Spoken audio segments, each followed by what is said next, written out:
नमस्कार दोस्तों, मैं अंकिता स्वागत करती हूं आप सबका। आज के एपिसोड में हम बात करेंगे पेल्विक ऑर्गन प्रोलैप्स के बारे में और इस इम्पोर्टेंट विषय पर हमें जानकारी देने के लिए हमारे साथ आज स्टूडियो में मौजूद हैं डॉक्टर स्वपनजीत। तो चलिए दोस्तों शुरू करते हैं डॉक्टर स्वपनजीत के साथ आज की बातचीत का सिलसिला पेल्विक ऑर्गन प्रोलैप्स पर। मैम, ये पेल्विक ऑर्गन क्या होता है? देखो जी, पेल्विक ऑर्गन जो ये टर्म है, हम जननी के लिए या एक औरत के लिए इसको नोट करते हैं। इसका मतलब होता है पेल्विस, मतलब जो आपके शरीर के डिफरेंट हिस्से होते हैं। एक सर होता है, एक छाती होती है, एक पेट होता है, उसके नीचे एक पेल्विस होता है जिसको कहते हैं हम, जिसके ऊपर आपकी टांगे खड़ी होती हैं। मोटी सी ये हिंदी में या आप समझो प्लेन लैंग्वेज में आपको जो समझाने का तरीका है, जिसमें एक पेल्विस एक हड्डी होती है और हड्डी में काफ़ी हड्डियों से मिलकर एक पेल्विस बनता है, जिसके ऊपर आपका ऊपर का शरीर का हिस्सा भी और नीचे वाली टांगे भी उस चीज से जॉइंट होती हैं। It's like that. So this pelvis part के नीचे जो नारी का महत्वपूर्ण अंग है, जिसको हम यूट्रस कहते हैं या बच्चेदानी कहते हैं, तो वो उसके वहाँ पे स्थित होती है। इसलिए इसका नाम पेल्विस हमारे लेडीज के लिए या औरतों के लिए आज का जो विषय है उसके हिसाब से, आज का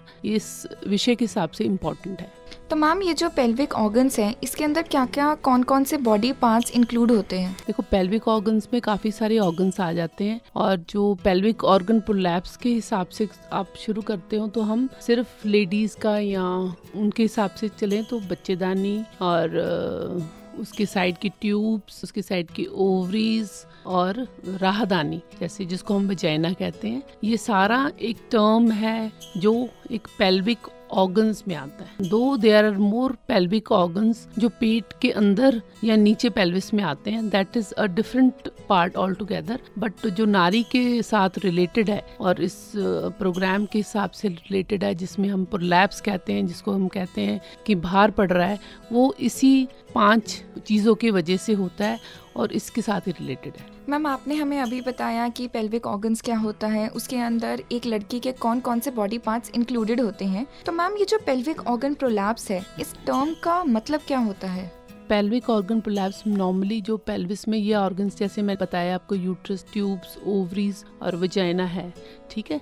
अब नॉर्मली तो एक, जैसे आप कहते हैं झूला होता है, झूले की तरह झूले को लटकाया जाता है, ऐसे ही ये चीज़ें भी लटकी हुई हैं झूले की तरह ही। पेल्विस में एक झूला भगवान ने अंदर बनाया हुआ है, जो हम टिश्यूज कहते हैं, इसको पेल्विक फेशिया कहते हैं, उससे लटकी हुई हैं। अब जिसमें ये पेल्विक फेशिया ढीला हो जाता है, देखो बहुत वजह से ढीला होता है, कईयों को जन्म से ही ढीला होता है, कईयों को बच्चे जब होते हैं तब ढीला हो जाता है, किसी वजह से, उसके भी बड़े कारण होते हैं। कईयों के थोड़ी देर बाद, जैसे बुढ़ापा आ गया, उसमें ढीला हो जाता है। तो इन वजहों से वो झूला जब ढीला हो जाता है तो ये पेल्विक ऑर्गन, जो कहने का मतलब बच्चेदानी है, वो नीचे को खिसकने लग जाती है। और जब वो खिसकती है तो उसमें डिफरेंट पार्ट्स होते हैं, जो पहले खिसकते हैं, जो बाद में खिसकते हैं, और वो झूला बन के नीचे को आने लग जाते हैं। उसको हम कहते हैं पेल्विक ऑर्गन प्रोलैप्स।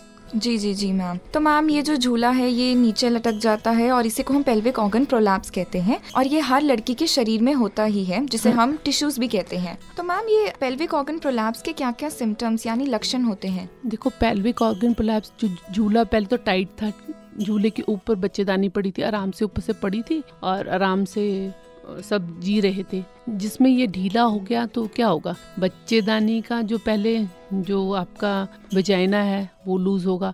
कईयों के तो पोस्टीरियर से शुरू होता है, पहले पोस्टीरियर वाला लूज होता है, उसके साथ ही लैट्रिन वाला जो मध्य वाला जगह होती है, जिसको हम रेक्टम कहते हैं, एनस कहते हैं, रेक्टम होता है, वो भी लूज हो जाता है। वो लूज हो जाएगा तो बच्चेदानी का मुंह भी लूज नहीं होगा, वो नीचे आ जाएगा, झूले की वजह से बाहर को दिखने लगेगा। जब वो भी और थोड़ा लूज हो जाता है और ऊपर से फ्रंट की तरफ जो होता है वो पेशाब वाली दानी लगी होती है, जिसको हम कहते हैं यूरिनरी ब्लैडर, तो वो भी लूज होके बाहर को प्रोलैप्स करने लग जाती है। और उसमें फिर ग्रेडिंग होती है, कई तो अंदर ही रहते हैं तो माइल्ड प्रोलैप्स कह देते हैं। जो बच्चेदानी की रास्ते में जहाँ पे होल होता है वहां तक आ जाते हैं तो ग्रेड 2 हो जाता है। जो उसके बाहर आने लग जाता है तो 3 हो जाता है, तो पूरा बाहर आ जाता है तो 4 ग्रेड पे हो जाता है। तो थोड़ा सा टाइप ऑफ प्रोलैप्स कहने का मतलब जितना जितना झूला ज़्यादा ढीला होता जाता है उतना उतना सब कुछ बाहर आता जाता है। सो इसमें सिम्टम्स ऐसे होते हैं कि पेशेंट को खुद पता लगता है, वो कहेगा कि मेरे को ऐसे लगता है जैसे गुब्बारा सा बाहर को आ रहा है, फील होता है, कहीं को हाथ से फील हो जाता है, कहीं को फील होता है कि बाहर आता है और टांगों में फंस रहा है कोई चीज़। सो ये 2 मिनट की बात नहीं होती है कि या साल की बात नहीं होती कि आ रहा है या एकदम आ जाएगा या कुछ हो जाएगा। It's been there since so many years. The sad part is the women suffer for so many years all together with this thing, and they continue suffering till they feel that it is bearable also, but it's not comfortable now that then they get their treatment. But with the newer times we urge them to come earlier for treatment. तो ma'am pelvic organ prolapse के causes क्या होते हैं? देखो causes आप शुरू करो तो कईयों को बहुत रेयर होता है, 2 जन्म से ही होता है। in the sense they are diagnosed early in the life only, जिसको हम नलीपैरस प्रोलैप्स कहते हैं। उसमें लड़कियों को ही होता है, लड़कियां मैरिज भी नहीं हुई है अभी, अनमैरिड भी है, बट प्रोलैप्स इज देयर, तो वो नलीपैरस प्रोलैप्स होता है, वो कंजेनिटल होता है। Rest of the prolapse is after delivery, ठीक है, और वो जिसको हम कहते हैं डिफिकल्ट डिलीवरी या मिसमैनेज डिलीवरीज की वजह से, उसकी वजह से हो जाता है। रेस्ट पार्ट इज थोड़ा सा पार्ट ओल्ड एज में हो जाता है। जी जी मैम, ये पेल्विक ऑर्गन प्रोलैप्स कितने टाइप्स का होता है? देखो टाइप्स में हम बात करते हैं, जो कंजेनिटल है वो तो शुरू से ही है आपके पास, हम उसको नलीपैरस प्रोलैप्स में कह देते थे, और उसका ट्रीटमेंट बिल्कुल डिफरेंट होता है दूसरे प्रोलैप्स से। जो बच्चे होने के बाद होता है तो उसमें जैसे ग्रेड 1 है, वो अंदर ही होता है, जो आपका संभोग करने का एरिया होता है या वेजाइना के एरिया होता है उसके अंदर ही रहता है, मुंह तक नहीं आता, but there is bearing down sensation, उसको ऐसे लगता है बाहर पड़ रहा है, वो loosening part is there, though it is mild and it can be treated very effectively. आप पेशेंट्स को पेल्विक फ्लोर एक्सरसाइजेज होती हैं, कुछ एक्सरसाइजेज होती है जो पेल्विक फ्लोर की स्ट्रेंथनिंग के लिए होती हैं, क्योंकि है तो वो पेल्विक फेशिया ढीला ही होता है ना, उससे ठीक हो जाता है। जो सेकंड है वो आपके बच्चेदानी की, जो आप कहते हो मुंह है, वो बिल्कुल एज में आ जाता है, जहाँ पे आपका रास्ता होता है उसके एज में आ जाता है and it can be visible little. जो थर्ड है उसके बाहर आ जाता है, और फोर्थ है वो बिल्कुल ही बच्चेदानी ही बाहर आ जाती है, whole of it is outside with the vagina, with the bladder, with the rectum, ठीक है। और 4th ग्रेड में तो कई बार इंटेस्टाइन्स भी बाहर होती हैं, उसके अंदर एक पाउच बना होता है, उसमें इंटेस्टाइन्स भी गर्गल्स करती हैं। तो मैम ये जो जितने भी टाइप्स हैं सारे स्टेजेस की तरह है, धीरे धीरे आगे बढ़ के टोटल बाहर आ जाता है।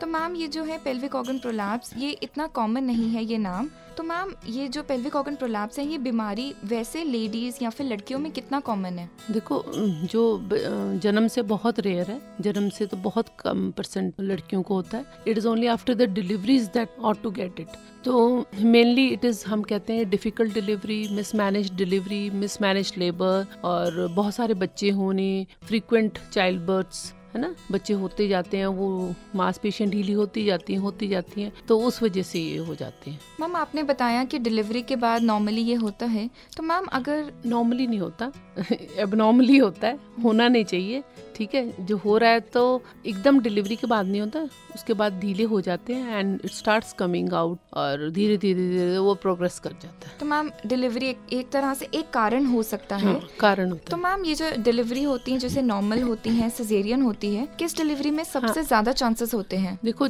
इसमें ऐसे होता है कि होता तो नॉर्मल डिलीवरी, सिजेरियन के बाद कोई प्रोलैप्स नहीं होता, पहली बात तो ये है, बिकॉज सिजेरियन में आपको कोई जोर लगाने की जरूरत नहीं पड़ी, कोई आपको पुश करने की जरूरत नहीं पड़ी, कोई किसी ने पुश नहीं करवाया, ठीक है। Those factors not there. Caesarean में तो है ही नहीं है ना, आपका सीधा ही आपका पेट में इंसिजन डाला, बच्चेदानी में इंसिजन डाला, वहाँ से बेबी निकाला ना, तो सिजेरियन में तो बिल्कुल ही नहीं होता, गॉन, ठीक है। बस रेस्ट बाद जो है डिलीवरी नॉर्मल डिलीवरी है आपकी, विदाउट डिफिकल्ट डिलीवरी नहीं है तो नहीं होगा, ठीक है। It's very rare in a normal delivery, ठीक है। जो डिफिकल्ट डिलीवरीज है जिसमें जैसे पहले दाइज डिलीवर कराती थी, घर पे बैठी रहती थी, कई कई घंटे पेशेंट लेबर में रहता था और वो स्ट्रेचिंग करती रहती थी, उंगलियों से स्ट्रेचिंग कर दी, वो जो नीचे पेल्विस वाला एरिया उसको स्ट्रेच कर करके जो एरिया हम जिसे कहते हैं फाड़ देती थी, वो जो फाइबर्स होते हैं वो स्ट्रेच आउट हो जाते, फट जाते हैं। तो उसके बाद बहुत प्रोलॉन्ग लेबर, बहुत देर बच्चा वो नीचे पेल्विक फ्लोर पे पड़ा ही रहा, वो इतना लूज हो जाता है वो एरिया कि वहां से फिर वो प्रोलैप्स शुरू हो जाता है। तो हम कहते हैं डिफिकल्ट मिसमैनेज लेबर में ये ज्यादा प्रॉब्लम्स आती हैं, तो जो आजकल बहुत काफी कम हो गया प्रोलैप्स, पहले काफी ज्यादा था। मतलब इसके इंसिडेंट्स आप मानोगे नहीं, there were so many patients जो हमारे पास प्रोलैप्स के आते थे, आजकल इतने पेशेंट्स नहीं आते because labour is much more easier and well planned and well managed. जी, एडवांस टेक्नोलॉजी और बेटर मेडिकल फैसिलिटीज की वजह से इंस्टीट्यूशन केयर ज्यादा हो गई। Most of our deliveries are now institutionalised, so we are not having unmanaged labor या labor at the hand of dyes and uncovered labor, so that incidence had dropped down drastically. We don't have those patients of prolapse we used to have earlier. तो ma'am हम इसे कैसे prevent कर सकते हैं? Prevention, सबसे best prevention है कि आप डिलीवरी अच्छी तरह मैनेज करो। You don't give prolonged labor to the patient and not difficult labor to the patient. So I don't think so then there's much chance for it. Only some chance will be left in the old age because of weakened pelvic floor they can have, otherwise there's no chance. तो अगर हम delivery के time proper care करें और अगर proper way में delivery हो, पूरी तरह से ध्यान रखा जाए, तो किसी तरह से इसके चांसेस रिड्यूस हो सकते हैं। जी मैम, डॉक्टर को कब कंसल्ट करना चाहिए? देखो, हम तो कहते हैं कि आपको डिलीवरी के बाद को बाहर पड़ता है तो तभी हमारे पास आओ, हम देखें कितना है, उसमें थोड़ा कम है तो उसको जल्दी एक्सरसाइजेस शुरू कर ले ताकि वो बढ़े ना, इट विल नॉट प्रोग्रेस। जो जल्दी एक्सरसाइजेस शुरू कर लेगी और अपने आप को खुद मैनेज ठीक तरह से कर ले। First degree can be arrested there, जो सेकंड डिग्री हो जाता है even that can be arrested with pelvic floor exercises. जब थर्ड और फोर्थ हो जाता है फिर वहाँ पे तो पेशेंट को आना ही पड़ता है। तो हम वी प्रेफर कि she completes her family and then she comes to us, but if she's in उसको प्रॉब्लम है तो we can treat in third या फोर्थ डिग्री। फोर्थ डिग्री में तो मुश्किल हो जाता है, फिर भी हम बच्चेदानी फिर बचाने की कोशिश करते हैं, उसके बच्चेदानी बचा दें ताकि बच्चे पूरे कर ले और फिर उसके बाद उसको फिर बाद में ऑपरेट अच्छी तरह से फिर हो जाएगा रिपीट। कहते हैं ना prevention is better than cure, तो बिल्कुल इस बात का ध्यान रखना चाहिए। तो मैम, ये जो पेल्विक ऑर्गन प्रोलैप्स है इसे कैसे डायग्नोस कर सकते हैं? डायग्नोस तो इसी से खुद ही पेशेंट्स हमें बाहर पड़ता से आते हैं तो हम उसको एग्जामिन करते हैं, तो वी एनालाइज भी कितना बाहर पड़ता है। कई पेशेंट को तो ज़्यादा पड़ता बाहर ही आ जाता है तो उनको पता ही होता है कि बाहर आ रहा है। उसके साथ फिर एडिशनल फीचर्स होते हैं, कई कहते हैं कि हमें लैट्रिन नहीं आती, हमें हाथ से अंदर करना पड़ता है फिर लैट्रिन आती है। Just imagine daily they have to go, उनको लैट्रिन नहीं आएगी, वो हाथ से अंदर करेंगे फिर वो लैट्रिन आएगी, फिर पेशाब बार बार आता रहता है, फिर उनको चलने फिरने में बहुत दिक्कत होती है। उनको पता होता है हमारे लात के टांगों के बीच में कुछ फंस रहा है और फिर उसके साथ पानी पड़ेगा, उनको गीला गीला रहेगा।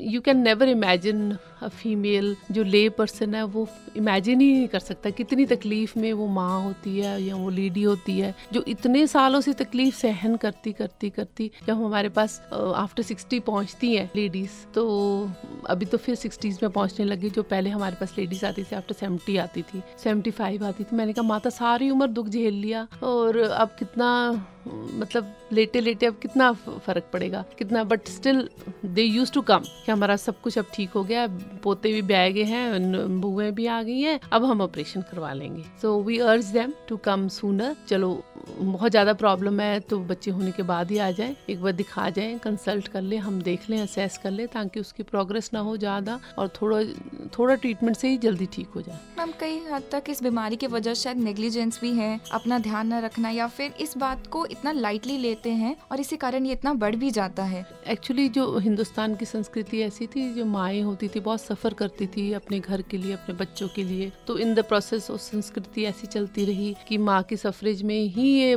इतनी ज़्यादा प्रॉब्लम बढ़ जाती थी और कर जाती थी कि it's used to manifest as 4th grade और 3rd ग्रेड। नहीं तो आजकल तो people are more aware, so जल्दी आ जाते हैं, जल्दी इलाज करवा लेते हैं। But moreover we don't have difficult deliveries nowadays, so काफ़ी प्रॉब्लम काफ़ी कम हो जाएगी। आप मानोगे नहीं, 100% लगाए तो 20-30 रह गई होगी। मतलब कई हद तक हम लोगों ने इस बीमारी पर काबू पा लिया है, बस थोड़ा सा आगे और जाना है।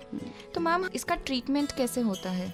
Treatment is first and second part तो एक्सरसाइजेस से निपट जाता है, third and fourth we operate, उसका ऑपरेशन ही हल होता है। उसमें देख लेते हैं कि जिसकी तो फैमिली कंप्लीट है तो आफ्टर 35 इयर्स ऑफ एज, ठीक है, 35 से पहले है तो हम उसको कहते हैं कि आप थोड़ा सा और टाइम निकाल लो, अपनी फैमिली कंप्लीट कर लो, but you are very young, तो फिर हम बच्चेदानी कोशिश करते हैं उसको जो रास्ता जो ढीला होता है ना उसको टाइट करना होता है। पहली सबसे मेन मुद्दा होता तो ये है कि उसको रास्ते को टाइट करना है। अब जब रास्ते को टाइट करना है तो उसके चक्कर में बच्चेदानी भी निकाल देते हैं, वो एक सेपरेट इशू है, बट वो रास्ते को टाइट करना एक बड़ा इशू है। जी आपको बच्चे अभी कंप्लीट नहीं हुए हैं, बच्चे और भी करने हैं, बट बहुत ज़्यादा प्रॉब्लम है तो हम रास्ते को टाइट कर देते हैं, but then she doesn't have normal delivery then, ठीक है, क्योंकि वो फिर डिलीवरी होगी, फिर वो अंडू हो जाएगा, वो सारा खुल जाएगा रास्ता।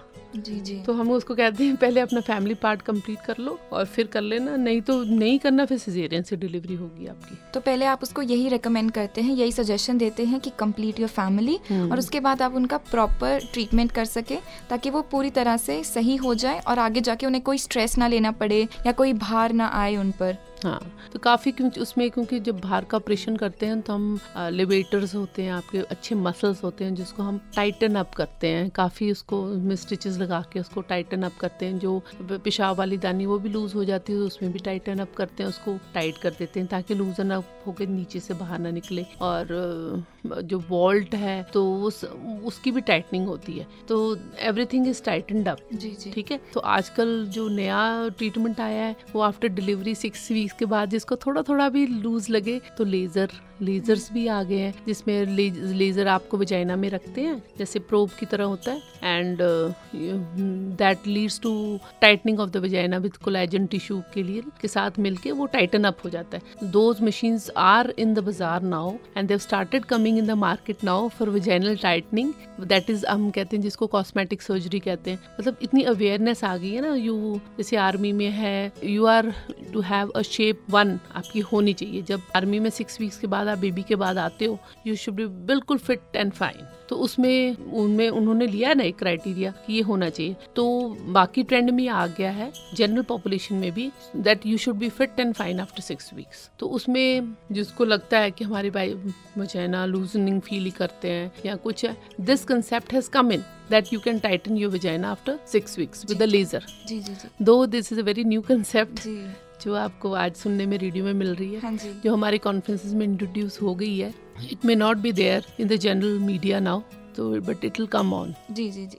तो मैम अंत में आप कोई संदेश देना चाहेंगे? संदेश तो ये है कि दिस इज अ जो प्रोलैप्स है, it is a very much a curable disease. बीमारी नहीं है, खुद की बनाई हुई है, किसी में होता है कि शुरू से बचपन से ही हो तो वो ट्रीटेबल होता है। So rest you should have proper pelvic exercises, जिसका चार्ट हमारे पास होता है या आपको बता सकते हैं। You should keep on doing those exercises. ये पेल्विस के लिए है, ठीक है। पेल्विस जैसे आप टांगों की अलग करते हो, साइकिलिंग करते हो, इसलिए पेल्विस की अलग एक्सरसाइजेस होते हैं that you should keep on doing, so this will not become relax and you will have tight vagina and with no prolapse. जी जी ma'am, thank you ma'am. Okay. अपने बिजी स्केड्यूल से time निकालने के लिए और हमारे लिसनर्स के साथ इतनी इम्पोर्टेंट इन्फॉर्मेशन शेयर करने के लिए मुझे पूरी उम्मीद है कि हमारे लिसनर्स को उनके सारे सवालों का जवाब मिल गया होगा। इसी उम्मीद के साथ मैं अंकिता आप सबसे इजाजत चाहूंगी।